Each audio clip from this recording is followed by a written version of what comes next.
Jesus fala uma coisa muito interessante também. Jesus fala, Mateus capítulo 6, 5 ou 6, Jesus diz, o vosso Pai Celestial faz cair a chuva e nascer o sol sobre todos, bons e maus. Bons e maus. Ou seja, a misericórdia de Deus, na natureza do universo, ela é aplicada a todos, bons e maus. Certo. Deus cobre de misericórdia aquele e permite que ele tenha a vida, desfrute da vida biológica, tanto quanto o outro. Não importa se ele seja com boas ações, boas escolhas, ou más escolhas, más ações. A misericórdia de Deus vai cobrir todos eles, ambos. Bispo, seria correto afirmar, baseado em João 3,16, que é um versículo muito conhecido, né, que Deus amou o mundo de tal maneira que deu o seu único filho para que todo, ou seja, perfeito isso. Abriu todo aquele que nele crê. Sim. Então ele abriu uma possibilidade de quem quiser crer, sim, será salvo. É isso né? aí. Todo aquele que nele crê terá a vida eterna. E essa decisão de não crer perecerá. É pessoal, né? Exatamente. É de cada um. Não é do seu pai, não é da sua mãe, embora eles nos influenciem. Sem dúvida.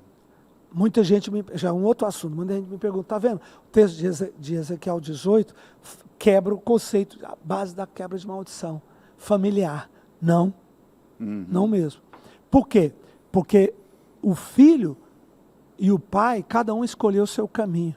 Cada um colherá as consequências do seu caminho. Mas a influência espiritual dos atos do pai torna a vida do filho muito mais difícil. Sem contar a própria herança genética. Por exemplo, um pai que tem uma doença sexual, ele tem, e uma mãe da sarjeta ou prostituta, esse casal tem 90% de chance de gerar filhos com diversos tipos de doenças. Que escolha o filho fez para nascer? Nenhuma. Ele tem poder de decisão de ter nascido naquela família? Não. Mas o filho pode nascer com hemofilia, pode nascer com diversos tipos de doenças, simplesmente como a sífilis, por exemplo, né? Porque ele nasceu no útero daquela mulher e pegou o espermatozoide, a carga genética do pai. Herdou. Agora, aquela criança vai se tornar um adolescente, um jovem, que depois vai querer andar com Deus. Certo. Ela vai falar, eu não quero o caminho do meu pai. Só bebida, só briga, só droga. Eu não quero isso. Eu conheço pessoas assim.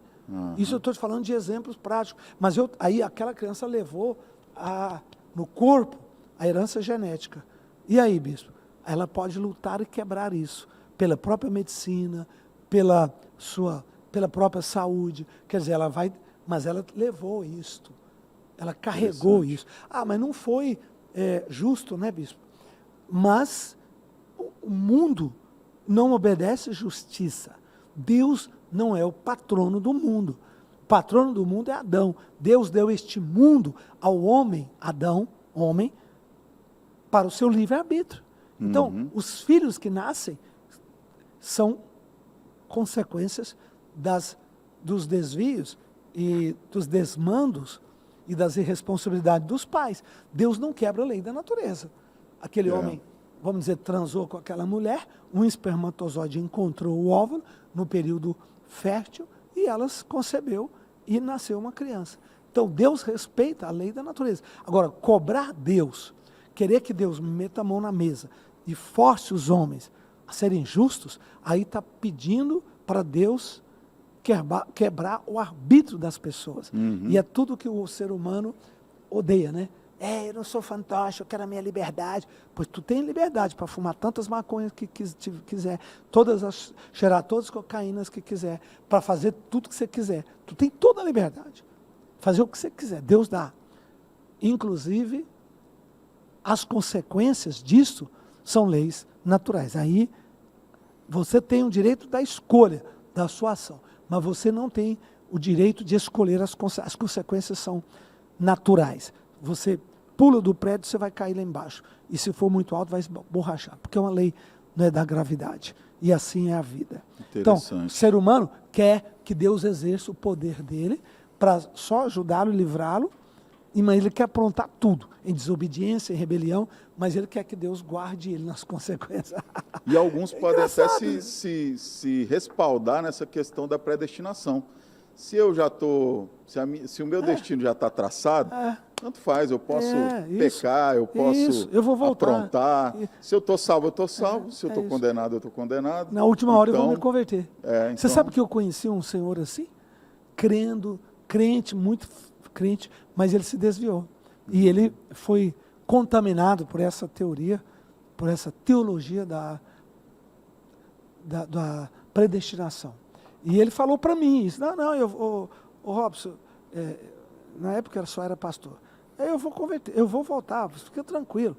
Tenho certeza que eu vou. Sabe por que eu vou voltar? Porque eu fui escolhido. Deus me escolheu. Eu falava com sotaque goiano bem pesadão, sabe? Bem Na barrista. cabeça dele, ele estava predestinado à salvação já. Ele tinha certeza que ele ia ser salvo. Eu estou salvo, cara, esquece. Eu posso dar um desviozinho hoje, amanhã. Não é um desviozinho. Você está nessa vida da gandaia já há bons anos, 3, 4, 5 anos. Consciente, né? Por escolha, totalmente. Né? Sabe o que aconteceu com ele? 2 meses, 3 meses depois que nós tivemos essa conversa, ele estava no bar, de costa para a rua, tomando pinga lá, trocando pinga com os colegas, com os amigos. E aí alguém lá fora começou uma briga.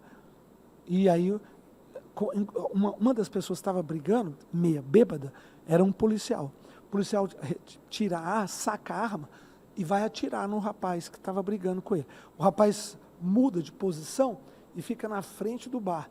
A bala passa e pega na nuca desse irmão desviado. Eu vou falar uma palavra estranha aqui, né? Do rapaz que estava desviado. E ele morreu. Instantaneamente, né? Nem soube o que aconteceu. Exatamente. Então, nem todo mundo vai ter a oportunidade que o ladrão da cruz teve, né, bispo? Porque mas não é muito... sabe assim, eu vou morrer daqui a pouco, então deixa eu me arrepender, né? Não é muito, assim, isso não foi quase uma zombaria do destino, eu falar com ele sobre isso, pregar para ele, e aí aconteceu um fato uma fatalidade dentro daquele período, onde ele morreu e não teve chance para se arrepender. Ele não teve chance para se arrepender. O que vai acontecer com ele? Não sei. Provavelmente ele não vai estar na eternidade com o Senhor. Porque a Bíblia é muito clara. Paulo diz, aquele que está em pé, cuide, para que não caia. Se cair, se tem possibilidade de cair, é porque não tem garantia, como as pessoas falam. A gente viveu uma situação, inclusive, bem semelhante a essa, bispo. Um jovem que andava, né, numa vida bem torta, e um dos nossos pastores teve um sonho com ele, e a mãe dele levou ele para a igreja. E quando ele chegou lá na igreja, esse pastor me contou o sonho, falou, eu sonhei com aquele rapaz assim, assim, assim, e agora o que eu faço? Eu falei, fala para ele. A mãe dele levou ele meio na marra para a igreja. E aí o pastor foi lá e conversou com ele, olha, Deus me deu um sonho, e nesse sonho ele me falava que eu tinha que falar para você que era a sua última oportunidade, que você está tendo a sua última oportunidade, que você precisa se render, Nossa, você que precisa se forte, voltar para ele. Aí o que aconteceu? Aquele jovem zombou daquela palavra que o pastor entregou para ele. Tá, desprezou a palavra. Desprezou. Bispo, no dia seguinte, ele foi assassinado na rua de trás da igreja. Meu Deus. Porque ele era envolvido com tráfico, né, com coisas erradas aí. Então, foi um acerto de contas inesperado e Deus, né, deu a oportunidade dele, deu a oportunidade para ele. Um dia antes, foi avisado, um pastor teve um sonho, expressou para ele, mas ele simplesmente recusou. Né? Ou seja, foi o arbítrio dele. Claro, né? 100% escolha pessoal, responsabilidade única da pessoa, né? Decidir para onde ela vai, o que ela vai fazer, como ela vai viver a vida dela. Né? Ela tem liberdade para fazer tudo, mas vai colher consequência, porque as consequências são leis naturais. As decisões são escolhas, né, bispo? Mas as consequências não. As consequências são elas são leis naturais. Leis estabelecidas, né? Consequência.